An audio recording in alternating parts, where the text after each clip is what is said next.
मरण कंडिका का स्वाध्याय हम कर रहे हैं। आचार्य श्री अमित गति सागर जी महाराज द्वारा रचित। मंगलम भगवान वीरो मंगलम गौतम गढ़ी मंगलम कंकुंधार्यो जैन धर्मोस्तु मंगलम सर्व मंगल मंगलम सर्व कल्याणकारिकम प्रधानम सर्व धर्माणम जैनम जयतु शासिनम जैनम जयतु शासिनम जैनम जयतु शासिनम। आज हमारा सुदृष्टि सुनार की कथा प्रारंभ होगी। उज्जैन में एक सुदृष्टि नाम का सुनार था। वह जवाहर रात के जीवर बनाने में बड़ा निपुण था। उसकी पत्नी बिमला थी। वह दुराचारणी थी। अपने घर में रहने वाले विद्यार्थी क्रमवत्र से उसका अनुचित संबंध था। बिमला ने एक दिन उस यार से कहकर अपने पति सुदृष्टि को मरवा डाला। वह मरकर उसी बिमला के गर्भ में आया। यथा समय पुत्र हुआ और क्रमशः बड़ा हो गया।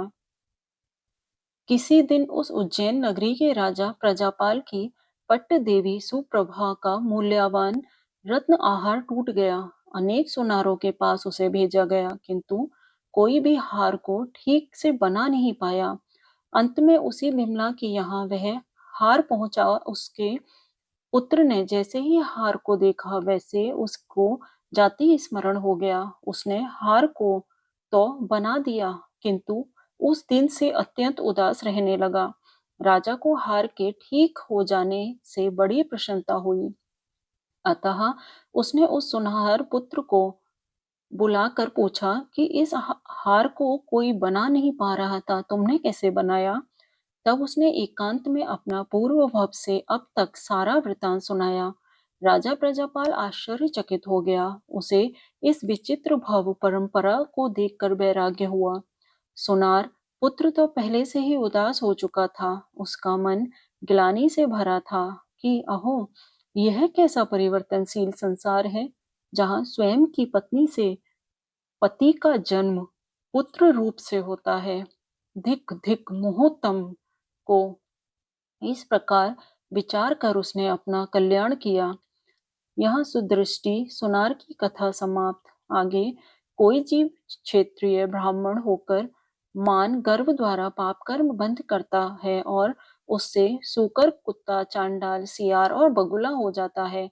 अभिप्राय यह है कि जो पहले उच्च पर्याय में था, वही नीच पर्याय में जन्म लेता है। यह जीव कभी निंदा का पात्र बनता है, कभी दरिद्री तो कभी ऐश्वर्यशाली होता है, कभी आदर, वैभव और स्तुति प्रशंसा को प्राप्त करता है।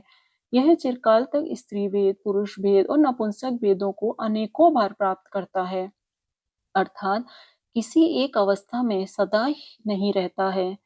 जिसके पाप का उदय है, उसको निर्दोष होते हुए भी लोग सदोष मानने लग जाते हैं, और जिसके पुण्य का उदय है, उसको लोग दोष युक्त होने पर भी निर्दोष समझते हैं।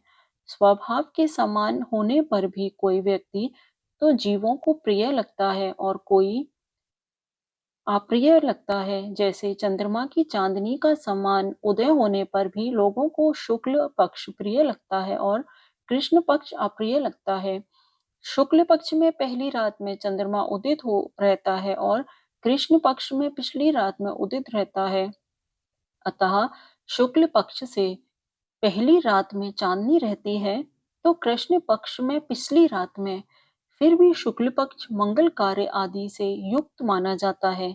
इस प्रकार जगत की विचित्र चेष्टाएं जानकर, विचार कर तथा मान गर्व अत्यंत दुख तथा भय को देने वाला है, ऐसा सोचकर जो बुद्धिमान व्यक्ति है, वह वैराग्य भाव को प्राप्त करता है।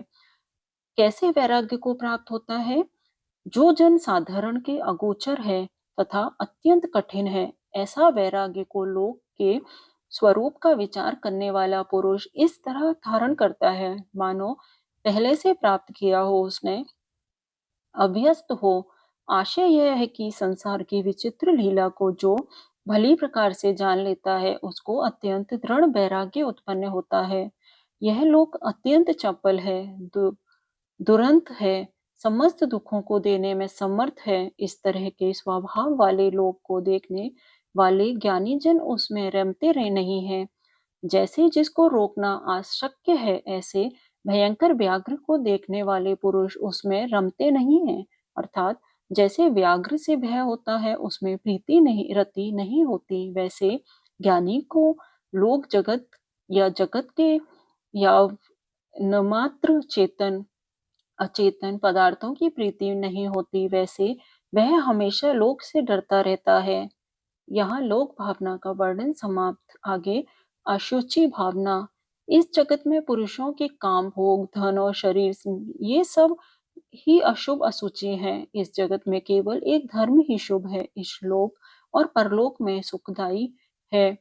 संपूर्ण अनर्थों की जड़ अर्थ है। यह अर्थ मोक्ष का प्रतिबंधक है। अर्थ दोनों लोकों में जिसका दूर करना अत्यंत कठिन है, ऐसे महादोष को पुरुषों के लिए देता है। अर्थात अर्थ धन के निमित्त से संसारी प्राणी हिंसा करते हैं, चोरी, असत्य आदि पाप करते हैं। इससे राजा द्वारा दंडित होने से इस लोक में महादुख को प्राप्त होते हैं और परलोक में नरक आदि गति में महादुख भोगते हैं। ये काम भोग निंद स्थान से उत्पन्न होते हैं, भयंकर हैं, आत्मा को अत्यंत लघुहीन करने में हेतु हैं, दोनों लोकों में दुखदायी हैं, अल्पकाल तथा अल्पकाल तक रहने वाले हैं और बड़ी कठिनाइयों से प्राप्त होते हैं। यह मानव शरीर रूपी कोटि झोपड़ी मांस रूपी मिट्टी से लीपी गई है, बसाओं से बंधी है, कुटित अस्थित रूप पत्तों से छाई हुई है और विविध घिनावने पदार्थों से भरी हुई है। ऐसी यह कुटी सदा ही सज्जनों द्वारा गिलानी करने योग्य है। यह शरीर स्वभाव से मलिन है, जलादि से धोने पर भी कोयले के समान कभी भी शुद्धि को प्राप्त नहीं होता। यह अशुचि शरीर पवित्र जल को तत्काल अपवित्र कर देता है। जल स्वयं अशुचि अपवित्र नहीं है, किंतु अशुचि से मिश्रित होने से अशुचि बनता है। पवित्र जल शरीर को पवित्र नहीं बना पाता, किंतु अपवित्र शरीर पवित्र जल को अवश्य अपवित्र कर डालता है। अशुचि मांस, रक्त आदि से निर्मित है शरीर जलादि के द्वारा बोए जाने पर भी शुद्ध नहीं होता। जैसे विविध मल, मूत्र, थूक आदि से भरा हुआ घट बाहर से जल से धोए जाने पर भी शुद्ध नहीं होता। इस जगत में शुचि, पवित्र, पावन यदि कोई पदार्थ है तो वह रत्नत्रय रूप धर्म ही है। इस धर्म द्वारा मुनिजन जलौषधि और रिद्धियों से संपन्न हो जाते हैं। धर्म से युक्त मुनीन्द्रियों को इंद्र सहित सकल देव वंदना करते हैं। जिस कारण से धर्म द्वारा मानव पूज्य होता है, उस कारण से धर्म से अन्य कोई प्रशस्त पवित्र वस्तु नहीं है। धर्म ही संपूर्ण कल्याण सुख परंपरा को देने वाला कल्प वृक्ष है। यहाँ अशुचि भावना का वर्णन समाप्त। आगे आश्रम भावना का वर्णन। कसाई और इंद्र रूपी जलचर मगरमच्छों से भरे दुख रूपी जल से युक्त इस संसार रूपी सागर में संसारी जीवों को परिभ्रमण कराने का हेतु आश्रम है, ऐसा जानना चाहिए। अर्थात जीव के संसार परिभ्रमण का कारण कर्म है और उस कर्म का भी कारण मिथ्यात्व आदि आश्रम है। संसार में इस जीव के पंचेंद्रिय के स्पर्शादि विषयों द्वारा कर्मों का आश्रय होता है। जैसे समुद्र में स्थित जहाज के विविध छिद्रों द्वारा जल जाता है। राग और द्वेष से व्याप्त चित्त वाले जीवों के कर्मों का संबंध होता है। जैसे तेल की मालिश से युक्त शरीर के सतत धूल मिट्टी का संबंध होता है। यह लोक नेत्र द्वारा अदृश्य ऐसे सूक्ष्म पुद्गलों से तथा दृश्यमान विविध स्थूल पुद्गलों से ठसाठस भरा हुआ है। जैसे कोई घट धुआं से चारों ओर से भरा होता है, अर्थात लोक में सूक्ष्म और बादर दोनों प्रकार के पुद्गल निरंतर रूप से व्याप्त हैं। मिथ्यात्व, अविरति, कसाय और योग ये आश्रम है। इनमें अरिहंत भगवान के द्वारा प्रतिपादित जीवादि पदार्थों को अरुचि करना, अर्थात सात तत्व, छह द्रव्य आदि पर श्रद्धा नहीं होता। मिथ्यात्व नाम का आश्रव भाव जानना चाहिए। हिंसा, झूठ, चोरी, कुशील और परिग्रह ये 5 दोष आवृत या अविरति भाव हैं। क्रोध आदि कसाय भाव अनेक हैं, वे राग और द्वेष इन दो में अंतर्भूत होते हैं। अहो, आश्चर्य है कि शरीर के स्वभाव को जानने वाले पुरुष को भी राग भाव घिने शरीर से कैसे रंजायमान कराता है और बंधवों को क्षण मात्र में कैसे द्वेष करने योग्य बनाता है।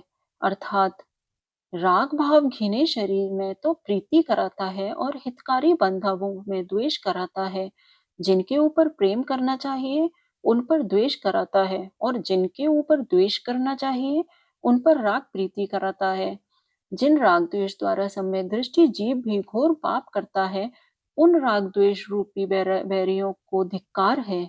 आहार आदि संज्ञा तथा ऋतु रिद्धि गौरव आदि गौरव गौरव रूप राग द्वेष को धिक्कार है। पुरुष के पंचेंद्रिय के मनोहर स्पर्श आदि विषयों में जो अभिलाषा होती है उसमें सुख नहीं होता, किंतु उल्टे पापबंध ही होता है। अर्थात विषयों की इच्छा करने में कोई सुख नहीं होता। इच्छा या अभिलाषा तो महान कर्मबंध का हेतु है। तीव्र विषयाभिलाषा से अवृत्ति रूप भाव होते हैं। हिंसा झूठ आदि पापाचार भी तीव्र अभिलाषा से होता है और उससे कर्मों का महान आश्रय होता है। जो महादुर्लभ मानव जन्म को प्राप्त करके उस मानव पर्याय को इंद्रिय के विषय सुख में लगाता है, वह निश्चय से महामूल्यवान हरि चंदन आदि रूप श्रेष्ठ काष्ठ को राख के लिए जलाता है। अर्थात जैसे राख के लिए चंदन जलाना मूर्खता है, वैसे इंद्रिय सुख के लिए मानव पर्याय गमाना मूर्खता है। जो मूढ़ मानव पर्याय प्राप्त करके धर्म को छोड़कर इंद्रिय सुख का सेवन करता है, वह रत्नदीप में अत्यंत मूल्यवान रत्न को छोड़कर लोहा या ठेले को ग्रहण करता है। अर्थात रत्नदीप में जाकर कीमती हीरा आदि रत्नों को खरीदना चाहिए, किंतु कोई मूर्ख वहां जाकर भी लोहे को खरीदे तो उसकी बड़ी भारी अज्ञानता मानी जाएगी। ठीक इसी प्रकार मनुष्य जन्म में आकर रत्नत्रय धर्म की आराधना करनी चाहिए, किंतु कोई मूढ़ विषय सेवन करे तो वह अज्ञानता है। जो मनुष्य जन्म से निर्दोष धर्म को छोड़कर भोग को भोगता है, वह नंदन वन में पहुंचकर भी अमृत को छोड़कर विषयों को ग्रहण करता है, पीता है। मन वचन और काय की खोटी चेष्टा रूप योग पाप कर्म के आश्रय को करता है। जैसे कि खाया गया खोटा अपथ्य आहार वर्ण घाव से आश्रय पाप को पैदा करता है। मन वचन काय की विशुद्धि शुभ चेष्टा रूप योग सातावेदनीय आदि पुण्य कर्मों के आश्रय को करता है और इसके विपरीत मन वचन और काय की अशुभ चेष्टा रूप सेवित किया गया योग तत्काल पाप कर्मों के आश्रय को कराता है। विशेषार्थ दया दान पूजा आदि के भाव होना मन की शुभ चेष्टा है। प्रिय हित धर्म आदि रूप वाणी बोलना वचन की शुभ चेष्टा है। भयावृत्ति करना परोपकार पूजा विभक्ष विशक तीर्थ यात्रा आदि रूप शरीर की चेष्टा शुभ काय योग है।